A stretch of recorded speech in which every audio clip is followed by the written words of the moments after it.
50 का नोट। एक शिक्षाप्रद कहानी। एक व्यक्ति ऑफिस में देर रात तक काम करने के बाद थका हारा घर पहुंचा। दरवाज़ा खोलते ही उसने देखा कि उसका 5 वर्षीय बेटा सोने की बजाय उसका इंतज़ार कर रहा है। अंदर घुसते ही बेटे ने पूछा, पापा, क्या मैं आपसे एक सवाल पूछ सकता हूँ? हाँ हाँ पूछो, क्या पूछना है? पिता ने कहा। बेटा, पापा, आप 1 घंटे में कितना कमा लेते हैं? इससे तुम्हारा क्या लेना देना? तुम ऐसे बेकार के सवाल क्यों कर रहे हो? पिता ने झुंझलाते हुए उत्तर दिया, बेटा, मैं बस यूं ही जानना चाहता हूँ। प्लीज़ बताइए ना कि आप 1 घंटे में कितना कमाते हैं? पिता ने गुस्से से उसकी तरफ देखते हुए कहा, 100 रुपये। अच्छा। बेटे ने मासूमियत से सर झुकाते हुए कहा, पापा, क्या आप मुझे 50 रुपये उधार दे सकते हैं? इतना सुनते ही वह व्यक्ति आग बबूला हो उठा।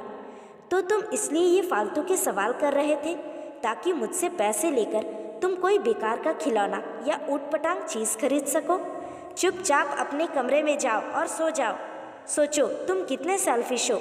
मैं दिन रात मेहनत करके पैसे कमाता हूँ और तुम उसे बेकार की चीज़ों में बर्बाद करना चाहते हो। यह सुन बेटे की आंखों में आंसू आ गए और वह अपने कमरे में चला गया। व्यक्ति अभी भी गुस्से में था और सोच रहा था कि आखिर उसके बेटे की ऐसा करने की हिम्मत कैसे हुई। पर आधा घंटा बीतने के बाद वह थोड़ा शांत हुआ और सोचने लगा कि हो सकता है कि उसके बेटे ने सच में किसी ज़रूरी काम के लिए पैसे मांगे हों, क्योंकि आज से पहले उसने कभी इस तरह से पैसे नहीं मांगे थे।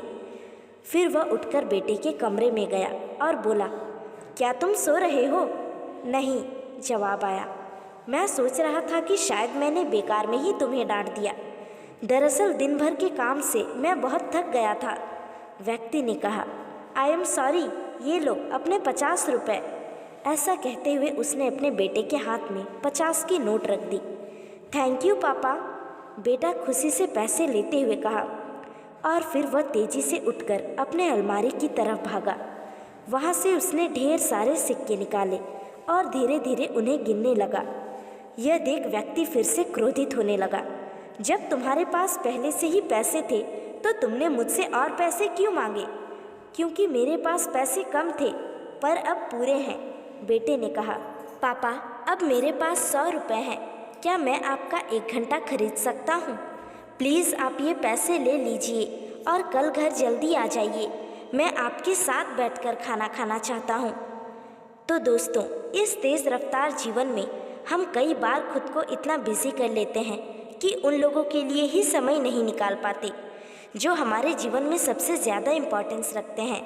इसलिए हमें ध्यान रखना होगा कि इस आपाधापी में भी हम अपने माँ बाप, जीवन साथी, बच्चों और अभिन्न मित्रों के लिए समय निकालें, वरना एक दिन हमें भी एहसास होगा कि हमने छोटी मोटी चीज़ें पाने के लिए कुछ बहुत बड़ा खो दिया। तो साथियों, आशा करती हूँ आप सभी को ये कहानी पसंद आई होगी। अगर पसंद आई है तो नीचे कमेंट करके ज़रूर बताएं और ऐसी ही कहानियाँ रोज़ाना पाने के लिए हमारे चैनल को सब्सक्राइब करना ना भूलें। धन्यवाद।